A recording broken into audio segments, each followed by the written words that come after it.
Hello there, welcome back to another Star Wars What If reaction. Today, we're reacting to What If Anakin went to Utapau instead of Obi Wan, created by Fantasy Folklore. Be sure to check them out, the links in the description, and I cannot wait to see what is coming for this What If. So let's jump right in.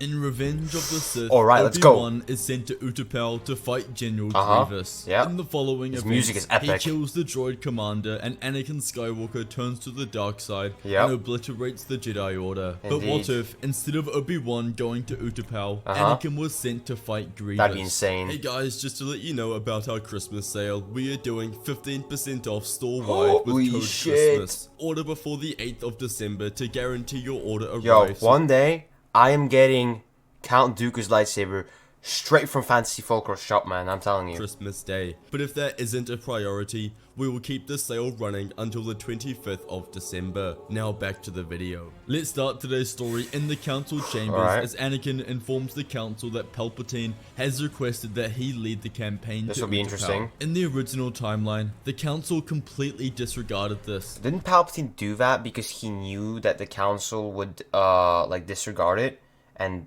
you know, he could use it as a manipulation, and Anakin would then feel, betrayed or whatever by the council? That's why Palpatine, requested it. So if they accept it, Palpatine will be like, what? No, because Palpatine didn't actually want them to accept it, But it's always been my opinion that they only hated the idea because it came from Palpatine. If another Jedi Master, say Plo Koon, was the one who mentioned I agree on that, actually. Anakin going instead of Kenobi, then it would have been taken more seriously. I mean, realistically, Anakin was the chosen one, and he was one of the most well-respected Jedi generals during the Clone Wars. So let's say now that the council votes No, I think they were aware that he would be fully capable of doing that. In favor of sending Anakin and the 501st to Utapau. As they descend upon the desolate planet, Anakin would make contact with the Poe-ans, who confirm that Grievous is there. Just as Obi-Wan did in Revenge of the Sith, Anakin will prepare his army, locate the exact location of Grievous, and strike. He leaps in front of the droid commander, sarcastically joking that he's shorter than he expected. Grievous scoffs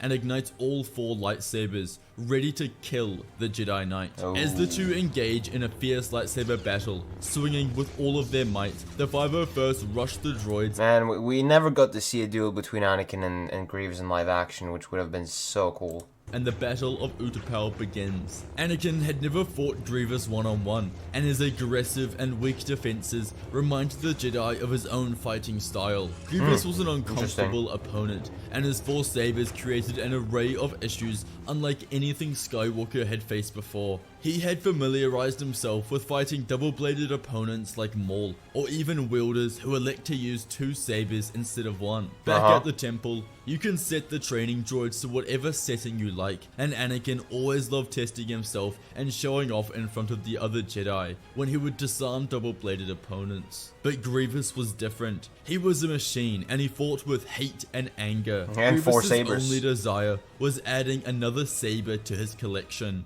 As the fight continued and they made their way to the hangar bay, the scorching heat of Utapau only affected Anakin. However, Anakin began to understand the droid's fighting style. Grievous liked to parry with one hand and stab with the other. To counter this, Anakin ducked under the general's first swing before slicing his blade across the droid's forearm, slicing 2 of his hands in one motion. Grievous stumbled back as Anakin pressed forward, his determination thickening. As Grievous mounted his defenses, it was too late, and Anakin had already discovered how to defeat him as he sliced through the droid's defenses and killed General Grievous. Wow, just like that. As Anakin stands over the body of Grievous, he knows that this was a monumental victory for the Republic. He rejoins his army as they push forward and destroy the remaining clones. Without Grievous leading the battle and Republic reinforcements arriving soon after, the Battle of Utapau was over. Anakin would contact the council and inform them of his victory, much to their elation. In this timeline, Palpatine wouldn't execute Order 66 as quickly as Anakin hadn't turned to the dark side. He was off-world. In Revenge of the Sith, after Obi-Wan killed Grievous, he then had to face the betrayal of the 2 So Obi-Wan is on Coruscant now. 12th Attack Battalion. But now Anakin and the 501st would finish the campaign and return to Coruscant. As Anakin stands on the bridge of the Republic cruiser, the 501st clone commander, Jesse, would ask the general if anything was bothering him. Jesse had known General Skywalker for the entire war. They had built trust Wait, and Jesse was a rapport. commander? Did I forget that? Or unlike any other. Anakin had fought the Battle of Utapau with a sense of Oh right, Jesse was probably promoted to commander here because Ahsoka and Rex are gone. urgency. He needed to return to Coruscant to be with his wife, to protect her from his nightmares. He would tell Jesse that he is okay, that he's tired from the battle. But as the clone left, Anakin shut his eyes where he saw the image of his wife dying in childbirth. No. He knew he was returning to a place of pain and stress, and that the coming days would be tough. But he would do anything to assure his wife's safety. Anakin returns to Coruscant around the same time that Ahsoka does with Maul in captivity. Oh, see, this is so interesting because of this, Palpatine has a delay Order 66, which also prompts Ahsoka to be back at Coruscant with Maul. Without Order 66, there was nothing stopping the Togruta from easily bringing Maul back to the Oh, and now she can talk to Anakin before Order 66. Republic capital. Anakin would congratulate his old apprentice on beating Maul, a task not every Jedi could. Ahsoka would attribute her victory to her master's incredible training, but even Anakin knew that wasn't true. Ahsoka was special, unlike any other Jedi her age. Anakin and Ahsoka would address the council together, like the old times. Okay. This was a monumental day for the Republic.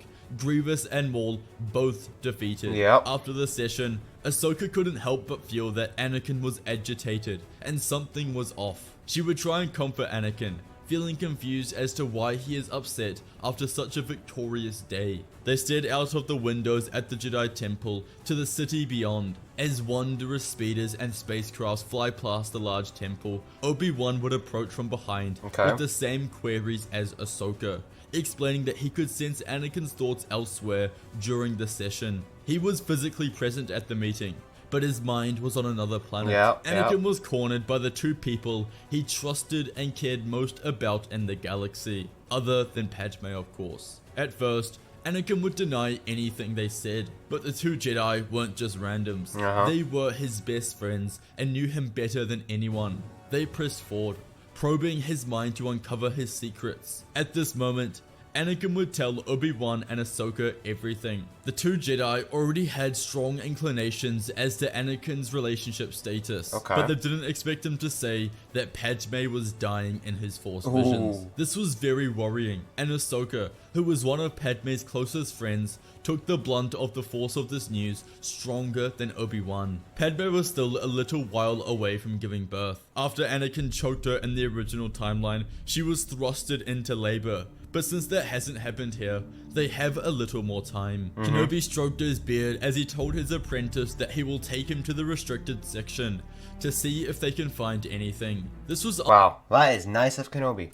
Unlike Obi-Wan, stretching the rules of the Jedi Code. Yeah, but in his mind, this is very unlike Obi-Wan, considering Obi-Wan is like, you know, the perfect Jedi in the sense of literally following every single rule.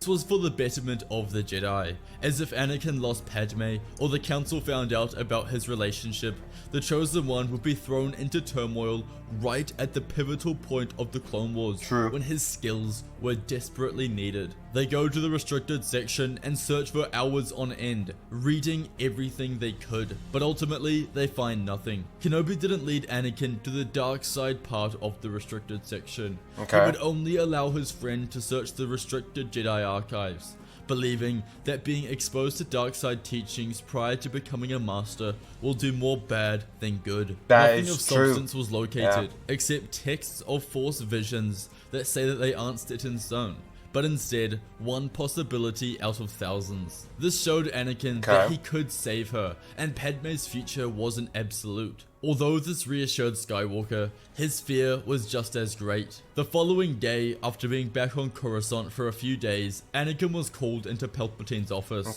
This would go the same as in Revenge of the Sith. Palpatine didn't know that he had confided in Obi-Wan or Ahsoka. In his mind, yeah, because now Anakin, I guess, trusts the Jedi more, right? Send him to, you know, Utapau. And he's already talked to Obi-Wan and Ahsoka about Padme, and Obi-Wan even helped him trying to find out information, so. And Anakin was overwhelmed by the nightmares of Padme, and his trust and belief in the Jedi were faltering. He believed that he wanted something different, something more powerful and free.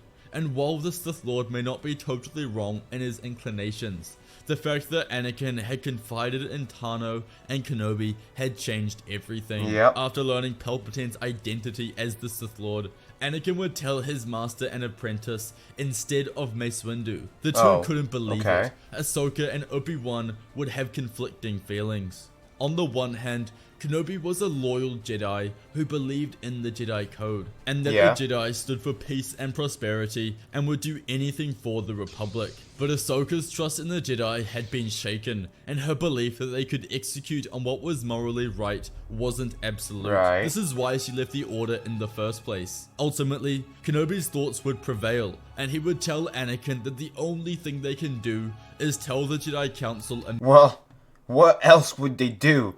There's no way these three would just go and fight the mysterious Sith Lord that's been controlling this Clone Wars. That would have been stupid of them. Immediately. Any other move is pure idiocracy. And so, the three of them go to the council chambers where Anakin tells the council what Palpatine just told him. Their worst fears had been— This is also a big revelation because previously he told just Mace Windu, and then Mace Windu just took 4 masters just like that. But now he's telling the whole council, right? So realized the Chosen One and his friends left out the parts of Padme, pledging to keep his secret. Windu wanted to go to Palpatine immediately to catch him off guard and end his reign of terror. This received nods from everyone in the room, but then Grandmaster Yoda chimed in, who was currently projecting— Oh, maybe he's gonna say that to wait for him to get back to Coruscant. That would be interesting. As a hologram from Kashyyyk. While he agreed they needed to attack the Sith Lord right away, he explained that the Jedi killing the Chancellor of the Republic without any tangible proof will lead to a civil war. Because of this, he told them to bring a holo recording device with them and to assure that Palpatine confessed to his crimes before they attacked him. Yoda would have preferred to be there to help them, but he understands that every second they waited risked Palpatine getting away or becoming suspicious that Anakin had been gone so long and putting more protective measures in place to ensure his safety. Those on Coruscant went to Palpatine's office. This included Mace Windu, Obi Wan, Anakin, Ahsoka, Shakti, Agen Kola, Sazy Tin, and Kit Fisto. Nah!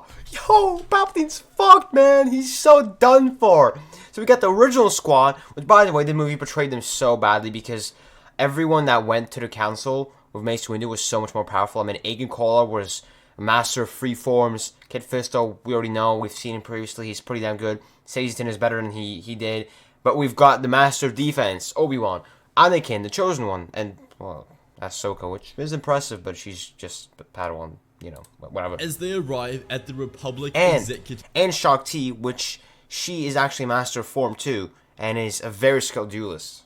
So building, Palpatine can sense the combined force essences of dozens of powerful Jedi. Palpatine welcomes them. He knows why they are here, and he can see Anakin arrive behind them. Hold up, we have Obi Wan, Shakti, Agen Kolar, Sazy Tin, Kit Fisto, Mace Windu. So that's 7 council masters. Oh, plus Anakin technically. So Anakin, that's 8. We've got 9 Jedi.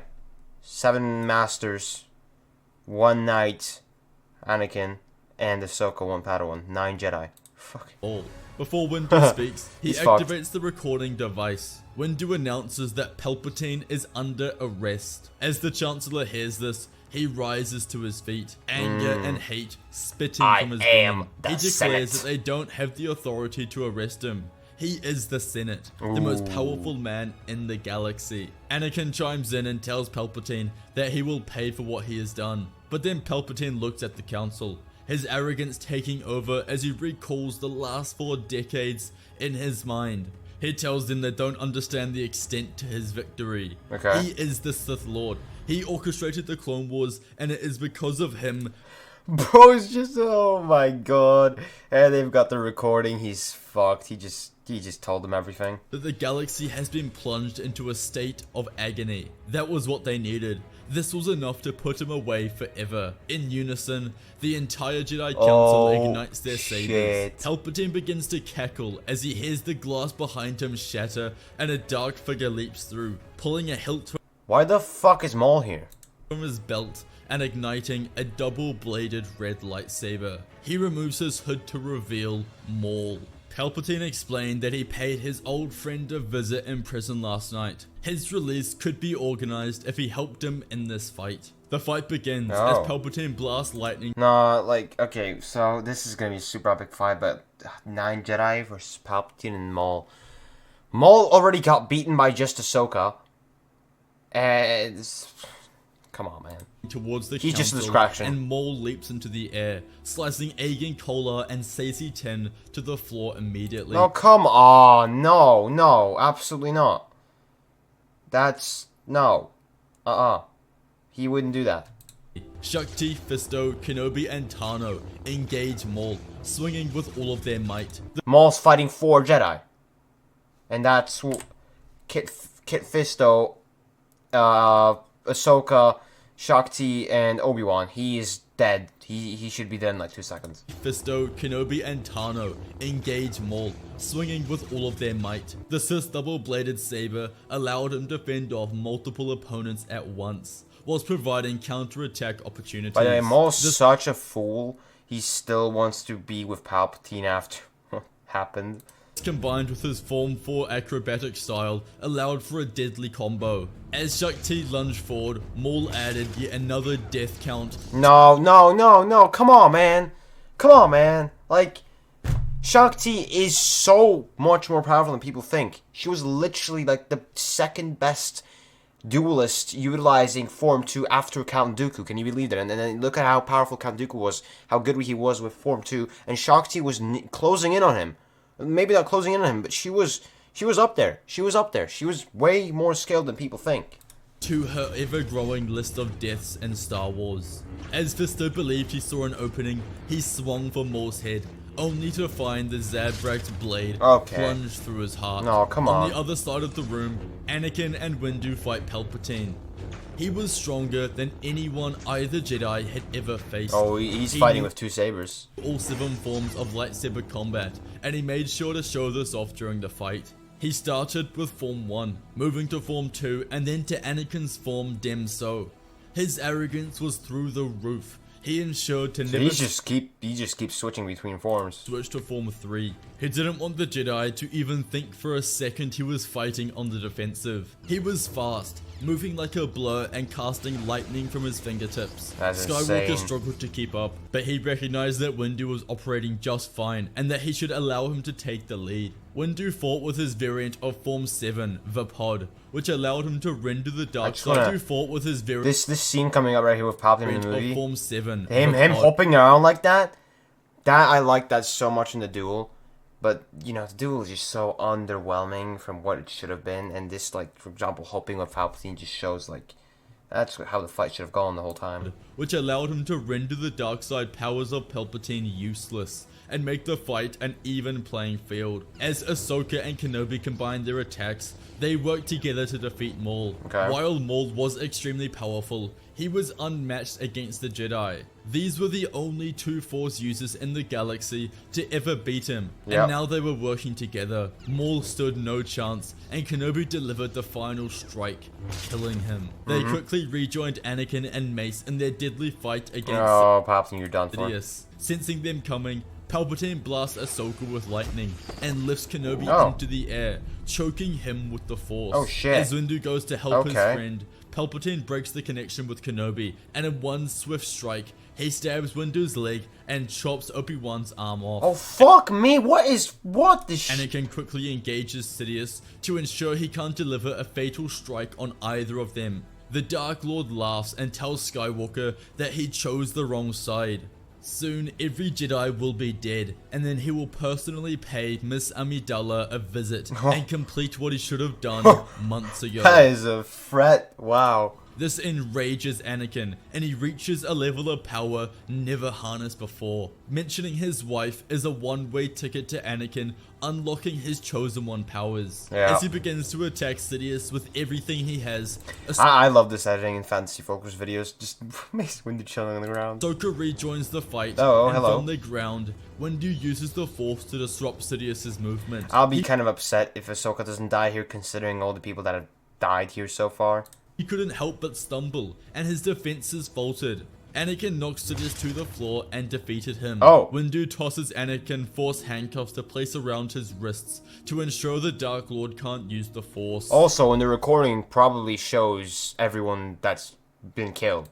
They had won. The following day, as Yoda arrives, Palpatine is put on trial. This was one of the largest political events in the history of the Republic. Yep. Palpatine was loved by all.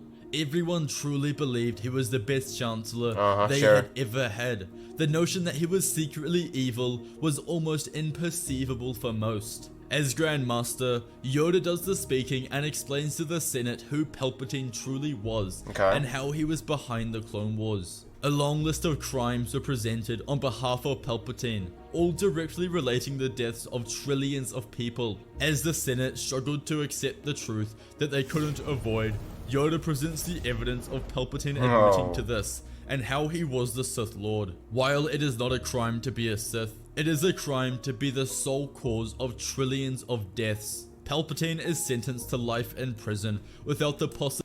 The fact that not being being a Sith Lord is not a crime in the Republic is like crazy considering it's a Sith. Of parole. And so, the Republic wins the Clone Wars. The Jedi were extremely happy, and after years of fighting, they finally restored peace to the galaxy. Wow. Anakin thanked Obi Wan and Ahsoka for their help. If it wasn't for them, he would never have been able to persevere through the dreams of Padme dying. Ultimately, Ahsoka saw that the Jedi were changing, and that they were going back to their roots of existing solely for the purpose of helping the people of the galaxy. Because of this, she decides to rejoin the Jedi Order, and very soon, she would take the trials to become a Jedi Master and to join the Jedi Council. What? You mean trials to become a knight? Whatever, I don't know. As for Anakin, after the defeat of Palpatine, he was granted the rank of Master by Windu, who acknowledged his power and status as the Chosen One, and thanked him for all of his help. The Jedi couldn't have won the war without him. The Order still had no idea about Padme, and Kenobi and Tano would ensure it remained like that. Anakin finally had everything he ever wanted. The dreaded day of Padme giving birth would arrive, and she would remain healthy and survive, much to Anakin's surprise. But he was now extremely happy that he had everything, and that everything had turned out okay. Anakin and Padme couldn't be happier, and they lived happily ever after. If you Wow. See, this is it's a great what if. I love it. It's like it has a charm that every what if of Fantasy Folklore has. But I've got some issues with it, which is visual, because it underestimates a lot of like all the characters there, all the Jedi. Yes, I accept them falling in the battle, but then it doesn't make they die and Ahsoka doesn't die. You know, it's just kind of like they should have lasted longer. And also Maul, there's no way he could handle all of those 4 Jedi. There's no way. But other than that, pretty good what if. I'll give this a what if a 7 out of 10. So yeah, let me know what you guys rate this what if out of 10 in the comment section down below, whether you agree with my rating or whether you don't, and why.